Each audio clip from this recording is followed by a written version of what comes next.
आपको तिथि क्षय तिथि वृद्धि बताई, और मैंने आपको तिथि क्षय और तिथि वृद्धि बताई थी। इस तिथि क्षय और इस तिथि वृद्धि में मैंने आपको ये बताया कि कोई भी शुभ कर्म जो होता है वो त्याज्य होता है। तो जब अमावस्या प्रतिपदा में जा रही है, क्योंकि दिवसमान में 4 अंश का ही फर्क है, तो जब प्रतिपदा में जा रही है तो क्या अगली तिथि क्षय तिथि या वृद्धि तिथि, वृद्धि तो होगी नहीं, क्षय होगी। जब वो चतुर्दशी में जाएगी तो वृद्धि तिथि हो सकती है। तो अगर ऐसा है तो उसमें भी सारे शुभ कर्मों को त्याज्य बताया गया। इस वजह से आपको ये तीनों प्रकार की अमावस्या का मैंने आपको बताया। अब सबसे पहले मैं आपको बताता हूँ कि जैसे नंदा तिथियां हैं, अगर नंदा तिथि में किसी का जन्म हो तो उसके ऊपर क्या प्रभाव आता है। नंदा तिथि क्या लिए है, तो प्रतिपदा, षष्ठी और एकादशी, ये नंदा तिथियां हैं। और नंदा तिथियों में अ, जो नंदा तिथि में जब जातक का जन्म होता है तो वो मान सम्मान के लिए अपने आप को बहुत आगे रखता है, उसको मान सम्मान बहुत प्रिय होता है। अब आप देख लीजिए, अगर प्रतिपदा को किसी का जन्म हुआ है, प्रतिपदा को जन्म लेने वाला जातक अ, सामान्य तौर पर अ, अग्नि प्रधान होते हैं। ये प्रतिपदा, षष्ठी और एकादशी वाले अग्नि प्रधान होते हैं, और ये अपने कुल वंश में अ, कुल वंश का जो एक पैटर्न चला आ रहा है, या जो कुल वंश के लोग करते चले आ रहे हैं, उनसे अलग हटकर कार्य करने का प्रयास करते हैं। और यदि चंद्रमा सहयोग करे तो ये लोग उस कार्य में सफल भी हो जाते हैं। ये लोग विद्वान होते हैं, ज्ञानवान होते हैं और लोकप्रिय होते हैं। शुरू का पूर्वार्ध जो है इनके जीवन में वो थोड़ा सा संघर्षमय होता है, क्योंकि इन्हें एस्टेब्लिश होना होता है। पर एक बार एस्टेब्लिश हो गए तो बहुत जल्दी नेम फेम, अपना नाम, यश और कीर्ति अर्जित कर लेते हैं। ऐसे लोग सामान्यतया वस्त्रों के व्यवसाय में, नृत्य, संगीत, आयुध, इन व्यवसायों में अधिक देखे गए हैं, क्योंकि ये अग्नि तत्व से संबद्ध है। उसके बाद आता है हमारा भद्रा तिथियां, जो कि है द्वितीया, सप्तमी और द्वादशी। भद्रा तिथियों में जिन जातकों का जन्म होता है, ये कलात्मकता लिए हैं अपने में, कुछ निर्माण, नया निर्माण करना है, कुछ हमारी रूढ़िवादी में आधुनिकता का मिश्रण कर लेना है। ये लोग हमारे पहले वाले जो हमारे जो पहले वाले ट्रेडिशंस हैं और जो आज के समय में है, इनके बीच में सामंजस्य बिठाने के लिए बहुत अच्छे लोग होते हैं, धनी होते हैं, सुख, पृथ्वी तत्व में आ रहे हैं तो सुख समृद्ध भोगने वाले, परंतु परोपकारी, ये लोग माने गए हैं। द्वितीया ब्रह्मा से शुरू है, और इसमें इनमें थोड़ा परोपकार की भावना होती है। उसके बाद आता है जया तिथि। तृतीया, अष्टमी, त्रयोदशी, ये तीन तिथियां जया तिथि की हैं। ऐसे लोग सामान्यतया किसी बड़े पद पर या किसी राजा के सहायक के रूप में, अम, सलाहकार, राजा के सहायक के रूप में, सलाहकार के रूप में कार्य करते हैं। अपनी शक्ति के दम पर, वायु तत्व के होते हैं, अपनी शक्ति के दम पर, शौर्य के दम पर, अम, अपनी अपने पराक्रम को दिखाने में, जब भी मौका मिलता है अपना पराक्रम दिखाते हैं और अपने आप को सिद्ध करते हैं। सैन्य कर्मियों में भी सैन्य, पुलिस, अग्निशामक और जितने दूसरे ऐसे लोग हैं जो दूसरों के लिए अपनी जान खतरे में डालते हैं या दूसरों की रक्षा के लिए कार्य करते हैं, अ, उन सब की श्रेणी इसमें आती है। इन लोगों में ये बहुत ज्यादा रहता है। एकता तिथि 4, 9 और 14, ये लोग शास्त्रों की तरफ ज्यादा आसक्त रहते हैं। इन लोगों में गुरु के प्रति समर्पण और गुरु की निंदा दोनों ही प्रकार के भाव होते हैं। बहुत ज्यादा कामेच्छा रखने वाले लोग होते हैं, प्रमाद या नशा इन लोगों के लिए मतलब प्रमाद में या नशे में ये लोग रहते हैं या करते हैं, या अगर शुरुआत में नहीं है तो जीवन के किसी न किसी दौर में ये नशे के उससे जरूर गुजरते हैं। उसके बाद आती है पूर्णा तिथि, जिसमें पंचमी, दशमी, पूर्णमासी और अमावस्या चारों तिथियां आ रही हैं। ये लोग शुद्ध आहार विचार वाले, ये लोग मन के बहुत ही पक्के और परोपकार की भावना रखने वाले, इस प्रकार के लोग इनमें पाए जाते हैं। अब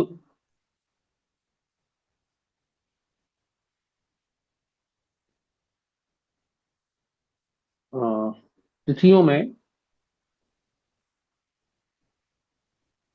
कुछ तिथियां ऐसी हैं जो कि जिनकी कुछ घटिया, जो मैंने आपको बताया कि जो त्याज्य है, तो प्रत्येक पक्ष की चतुर्थी, षष्ठी, अष्टमी, नवमी और द्वादशी, सॉरी, चतुर्थी, षष्ठी, अष्टमी, नवमी, द्वादशी और चतुर्दशी, ये तिथियां जो हैं, ये इनमें कुछ घटिया त्याज्य होती हैं। दोनों ही पक्षों की ये तिथियां जो है, चतुर्थी, षष्ठी, अष्टमी, नवमी, द्वादशी और चतुर्दशी, इनमें कुछ घटिया त्याज्य हैं। चतुर्थी की 8 घटी त्याज्य होती है। जिस समय से चतुर्दशी शुरू हो रही है, उसकी 8 घटियां त्याज्य हैं। सॉरी, चतुर्थी की, मैंने चतुर्दशी बोल दिया। चतुर्थी की शुरुआत की 8 घटियां त्याज्य हैं। षष्ठी की शुरुआत की 9 घटियां त्याज्य हैं। अगर 9 घटी अगर आप त्याग देते हैं तो आप जो भी अपना कार्य करना चाहें उसमें शुभ कर्म कर सकते हैं। अष्टमी की और नवमी की, सॉरी, अष्टमी की 14 घटियां त्याज्य हैं।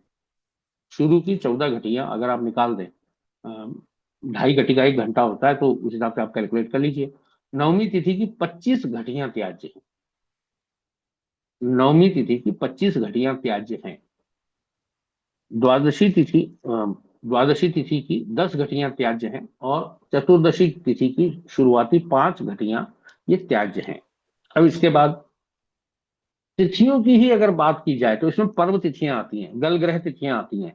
मतलब आप जैसे हम अगर तिथि की बात करें, तो मैंने आपको बताया था शुरुआत में कि हम हर समय तिथि, हमारे यहाँ जो पर्व मनाए जाते हैं वो तिथियों के अनुसार मनाए जाते हैं।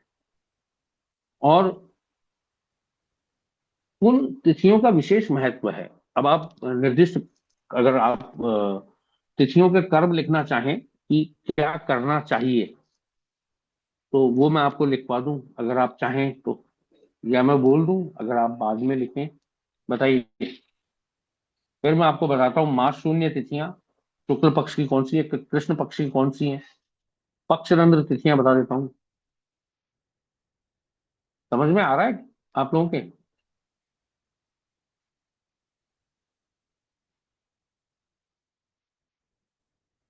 आपके समझ में आ रहा है ये तिथि का जो मैं बता रहा हूँ?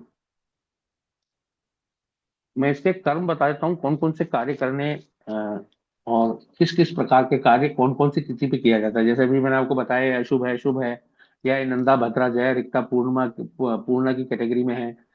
या मैंने जो आपको फल बताया था कि ये सिद्धि देने वाली है, ये कार्य सिद्ध है, ये आरोग्य है, ये अशुभ है, ये शुभ है, व्याधि मृत्यु, ये जो बताया इसके अंदर मैं आगे बता देता हूँ। मैं पढ़ देता हूँ, अगर आपको लगे कि आपके काम का है तो आप इसको वीडियो से नोट करके लिख लीजिएगा। जैसे प्रतिपदा जो तिथि है, उसके स्वामी अग्निदेव मैंने बताया, इसमें विवाह नहीं किया जाता, यात्रा शुरुआत के लिए मना किया जाता। प्रतिपदा को कभी कोई भी विदाई कन्या की नहीं की जाती है, या कोई नई यात्रा का शुरुआत करना हो तो प्रतिपदा का उस समय टाला जाता है इसको। उपनयन संस्कार, अ, किसी भी प्रकार का सम्मान संस्कार, उपनयन संस्कार के बाद प्रतिष्ठा संस्कार हो, सीमान सीमांतो नयन संस्कार जो है वो नहीं किया जाता है। चौल कर्म, नया वस्त्र आदि चेंज करने का जो है वो नहीं किया जाता है। गृह आरंभ, गृह प्रवेश जिसको कहते हैं, वो नहीं किया जाता है। शांतिक कार्य, मतलब जो यज्ञ हवन है वो नहीं किया जाता है। अभी तो मैं आपको ये बताऊंगा कि अग्निवास, शिववास, ये सारी चीजें बताऊंगा। शांतिक और पौष्टिक कार्य ये नहीं किए जाते हैं इस दिन। और प्रतिपदा को समस्त मांगलिक कार्य वो टाले जाते हैं। अब हम द्वितीया की बात करें, ब्रह्मा है, तो द्वितीया के दिन राजा, मंत्री या बड़े अधिकारी से मिलने का कार्य वो सबसे श्रेष्ठ है। आपको किसी बड़े पदाधिकारी से मिलना है, या मतलब आपके मंत्री, मुख्यमंत्री, इनसे किसी से मिलना है, तो ये कार्य अच्छा माना जाता है। उसके बाद द्वितीया के दिन कोष संग्रह, अगर अ, आप चाहते हैं, आप पैसा जमा करना चाहते हैं या ऐसा कुछ है, तो द्वितीया के दिन उसकी शुरुआत कीजिए, कोष संग्रह का अच्छा रहेगा। गढ़ और सेना आदि की साज सज्जा, अगर आप चाहते हैं किसी पुराने अपने मकान का रिपेयरिंग वगैरह करवाना, या कुछ ऐसा कार्य करवाना चाहते हैं, जैसे जिस घर में रह रहे हैं उसके अंदर आप कुछ अल्ट्रेशन, एडिशन अल्ट्रेशन करना चाहते हैं, तो ये द्वितीय तिथि को शुरू करेंगे तो वो अच्छे रहते हैं। इसके बाद छत्र चमर का कार्य, छत्र चमर मतलब छत्र जो होती है हमारी, वैसे तो छत्र और चमर जो है उसका, छत्र जो भगवान के सर के ऊपर वो लगता है उसको छत्र कहते हैं, और जो हवा करते हैं उसको चमर कहते हैं। परंतु हमारे यहाँ छत की, अगर छत को सही करवाना होता है, जैसे पानी वानी लीक कर रहा होता है, या जो पहले ये जो केलू की छत होती थी उसको रिपेयर कराने का काम होता था, तो वो द्वितीय तिथि को करना अच्छा रहता था। वास्तुकर्म, वास्तुकर्म मतलब सुधार, मय मतम के अनुसार वस्तुओं का नियोजन ही वास्तु है। तो जब आप कोई चीज ठीक कर रहे हैं तो वो वास्तु कर्म है। इसके बाद यात्रा अगर कुछ करना है तो आप द्वितीया को शुरू कर सकते हैं। विवाह द्वितीया के दिन हो सकता है। आभूषण खरीदने का काम द्वितीया तिथि को हो सकता है। और कोई भी शुभ कर्म द्वितीया ओवरऑल सभी कार्यों में शुभ मानी गई है, तो ये सारे कार्य मुख्यतः से, और अन्य कार्य भी किए जा सकते हैं। तृतीया पार्वती, माता पार्वती को इसका वो माना गया है। इस दिन संगीत विद्या, शिल्प कर्म, शिल्प कर्म के अंदर किसी भी प्रकार का शिल्प हो, चाहे वो गायन, वादन, या किसी और प्रकार का, जितने भी प्रकार के शिल्प है इसमें किसी भी प्रकार का शिल्प कर्म वो शुरू कर सकते हैं आप। अन्नप्राशन, बच्चे को पहली बार जब भोजन चखाते हैं। महिलाओं में चूड़ाकरण वो जब करते हैं। गृह प्रवेश, और द्वितीय तिथि को जितने निर्दिष्ट कार्य हैं वो सब आप तृतीय तिथि में कर सकते हैं। इसमें द्वितीय तिथि में किए जाने वाले कार्य भी, और अगर द्वितीय में कोई कार्य रह गया तो वो भी। जैसे बहुत सी बार मुहूर्त के अंदर ऐसा होता है कि रात्रिकालीन यज्ञ किया जाता है और प्रातःकाल प्रवेश किया जाता है, गृह प्रवेश का मैं बता रहा हूँ। तो उसमें अगर द्वितीय तिथि में रात्रि का अगर हवन है और तृतीय तिथि में प्रवेश हो रहा है, गृह प्रवेश, तो वो भी बहुत अच्छा रहेगा। चतुर्थी तिथि, चतुर्थी तिथि में गणेश जी हैं, तो सबसे पहले तो मैंने बताया था अशुभ तिथि है, तो इसमें शत्रु ताड़न, अगर किसी से बदला लेना है, कोई चीज निकालनी है, किसी की कंप्लेन करनी है, तो सबसे पहले तो वो कार्य। दूसरा बिजली के कार्य, बिजली का आपको नया कनेक्शन लेना है, या बिजली की कुछ रिपेयरिंग करवानी है, या घर में बिजली लगवाने का कार्य करवाना है, वो सारे। उसके बाद विष दान। अब विष दान आजकल तो नहीं होता है, परंतु पुराने समय में विष दान की एक क्रिया होती थी जिसको चतुर्थी के दिन किया जाता था। खेतों में या आपसी लड़ाई झगड़े में पहले खलिहानों में आग लगा दी जाती थी, किसी को नुकसान पहुंचाने के लिए। तो ये कर्म भी चतुर्थी तिथि को किया जाता था। हिंसक कर्म, जिसके अंदर जान तक का, जान जाने तक की संभावना हो, ऐसे कर्म भी चतुर्थी तिथि को किए जाते हैं। किसी को, किसी का अपहरण करना हो, बंदी बनाने वाला काम जो है, अपहरण करना, बंदी बनाना, ये काम चतुर्थी तिथि के लिए चतुर्थी तिथि को किए जाते हैं।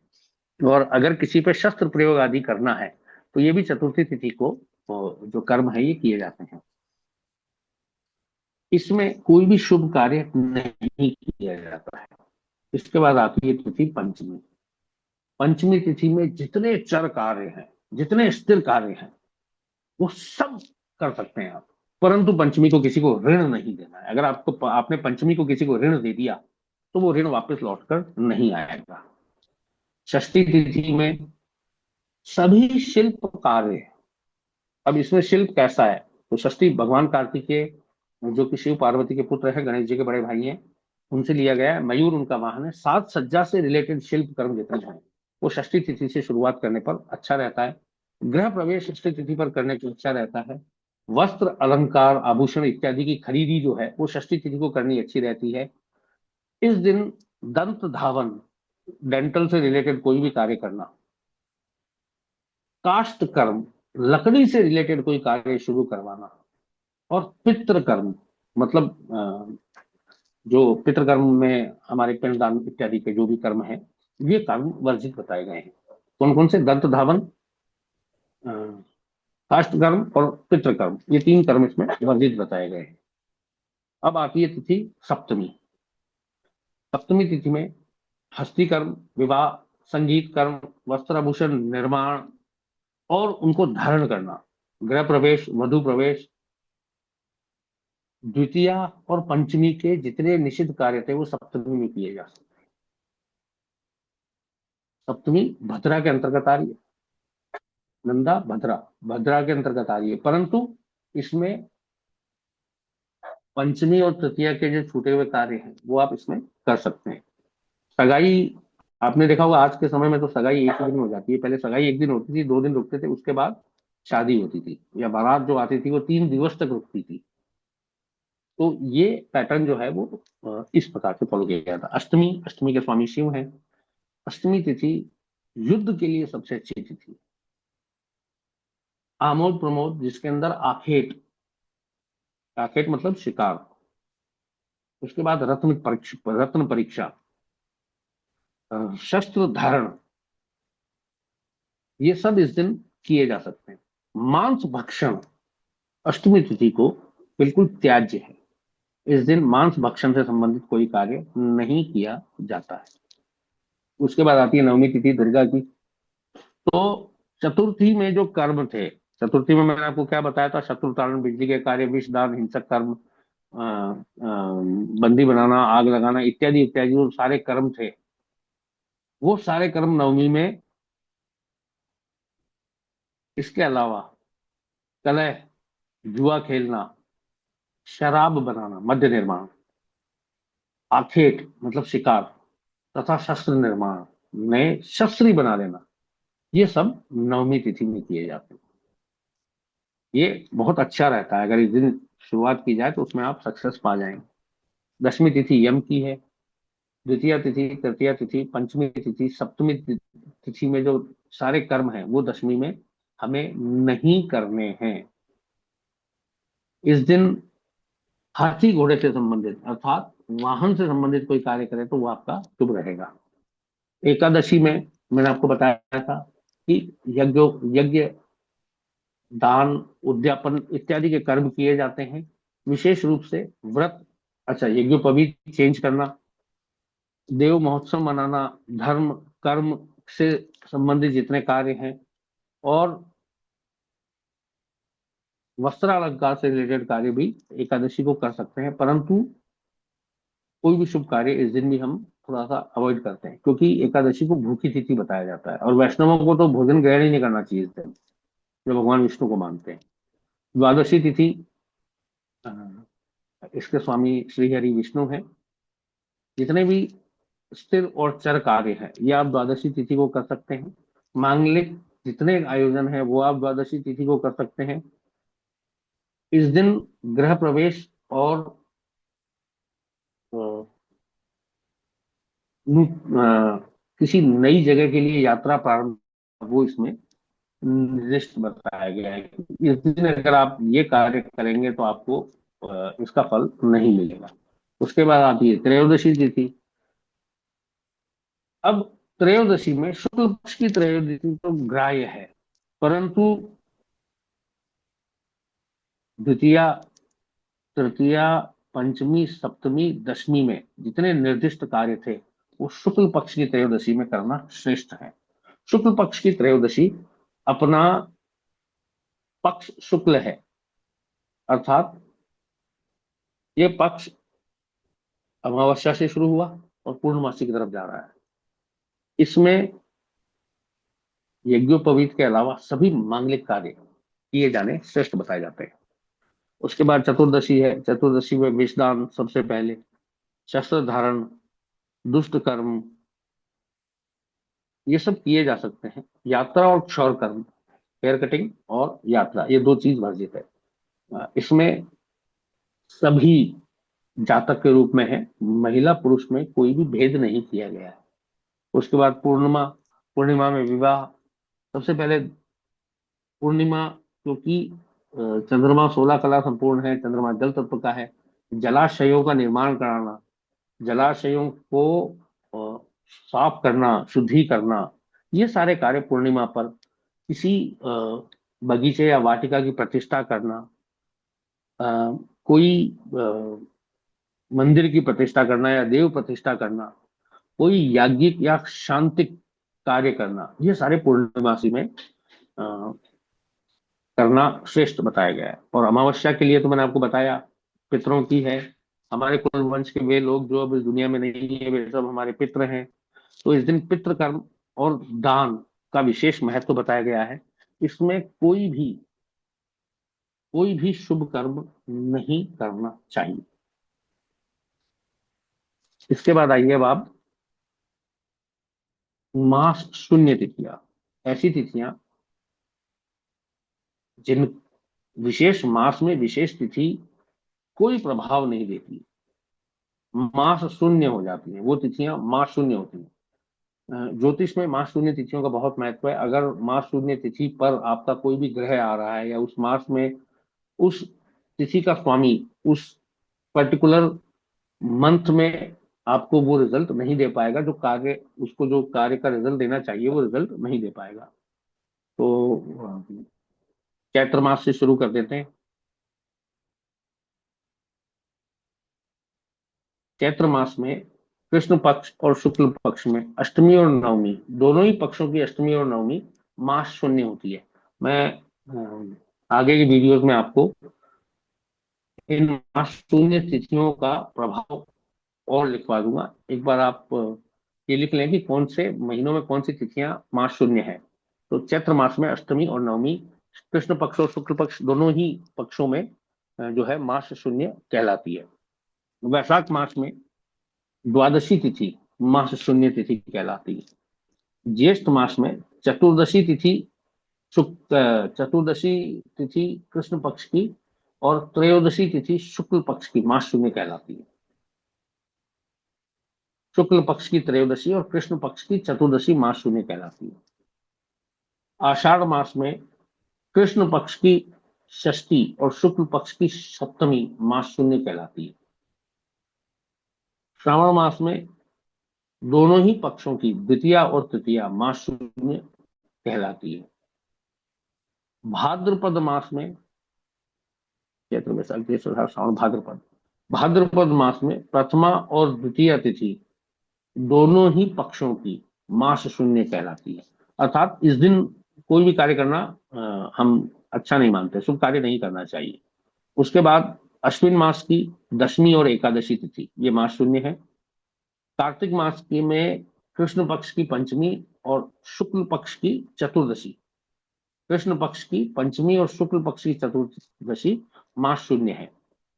मार्गशीर्ष मास में सप्तमी और अष्टमी दोनों ही पक्षों की ये मास शून्य है। पौष मास में चतुर्थी और पंचमी दोनों ही पक्षों की ये मास शून्य है।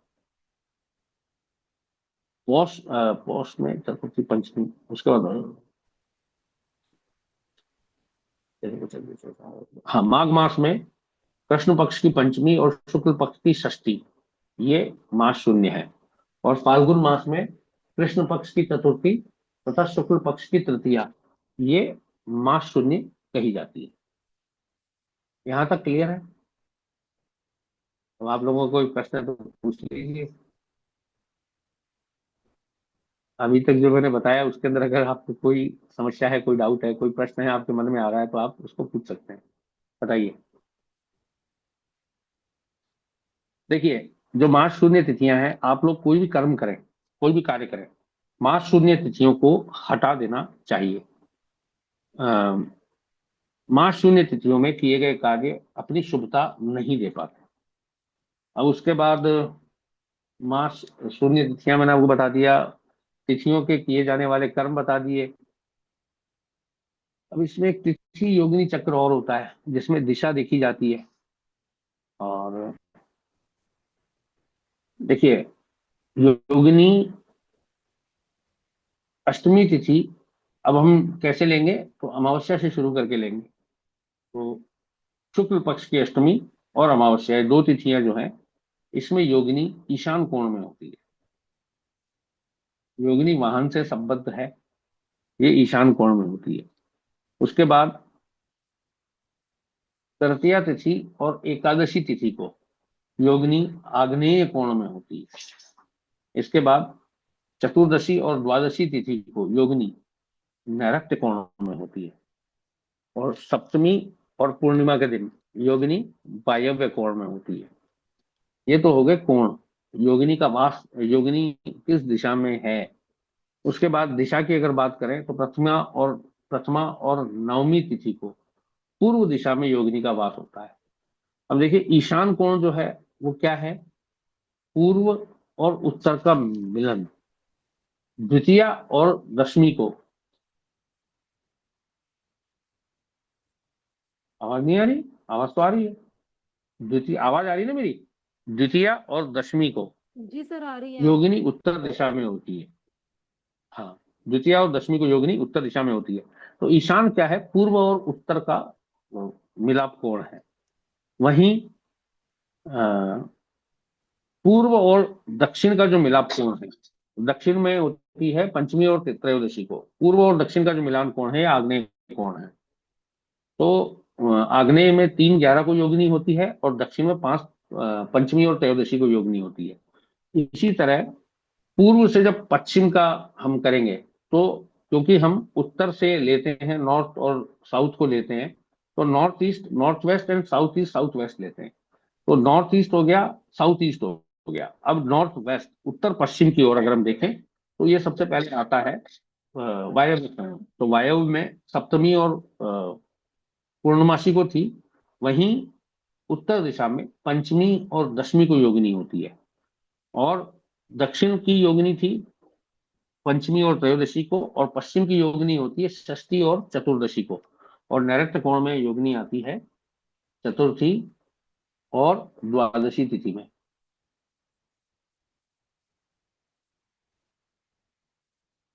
ठीक है, अब आप बताइए, अगर आप कुछ जानना चाहते हैं तो पूछिए। आवाज साफ नहीं आ रही तो आपको इसमें वीडियो में आवाज साफ मिल जाएगी। वीना जी ने लिखा है। आप चिंता मत कीजिए, वीडियो में आपको शायद साफ आवाज मिले। अगर नहीं मिलेगी तो कोई बात नहीं, हम आपको दोबारा बता देंगे।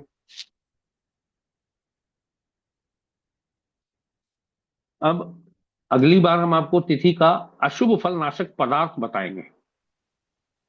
बहुत सी बार हमारी रसोई में बहुत सी ऐसी चीजें रहती है, या हम अपनी रसोई में बहुत थोड़ी सामग्री मिलाकर ऐसी कोई चीज बता सकते हैं जो उस तिथि का अशुभ फल नाश करे। हमने आपको बताया कि बहुत सी तिथियों में बहुत से कार्य करने चाहिए, बहुत से कार्य नहीं करने चाहिए। तो अशुभ फल नाश करने वाली जो तिथियां हैं हम आपको वो भी बता देंगे। ठीक है, और अगर कुछ आप लोगों को जानना है तो पूछिए। अभी तक मैंने आपको बताया कौन कौन से कर्म करने चाहिए, कौन कौन से नहीं करने चाहिए, अमावस्या कितनी प्रकार की होती है, पूर्णिमा कितनी प्रकार की होती है, और कैसे इसको देखा जाता है, इसके स्वामी क्या हैं। तिथि योगिनी भी बता दी मैंने आपको। और अगर आप कहेंगे तो मैं इसका वो और विस्तार से आगे बता दूंगा। देखिए आज मैंने आपको जो काल चक्र बताया, तो एक बात का ध्यान रखिएगा, 2 घटी का एक मुहूर्त होता है। एक घटी 24 मिनट की होती है, एक मुहूर्त 48 मिनट का होता है। जब हम मुहूर्त की बात करते हैं, जैसे अभिजीत मुहूर्त है, सर्वमान्य और प्रतिदिन आने वाला ऐसा मुहूर्त हमेशा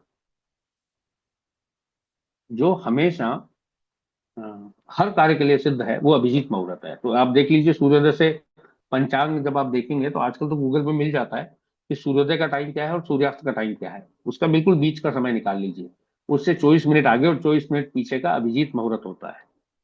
और इसके स्वामी है ब्रह्मा, और ये मुहूर्त सभी कार्यों में श्रेष्ठ माना जाता है। और बताइए, किसी का कोई प्रश्न हो तो आप पूछ लीजिए,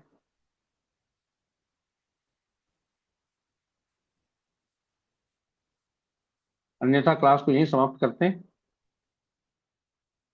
और अगर आपको कोई डाउट हो वीडियो सुनने के बाद भी, तो आप मेरे को ग्रुप में डाल सकते हैं। ठीक है,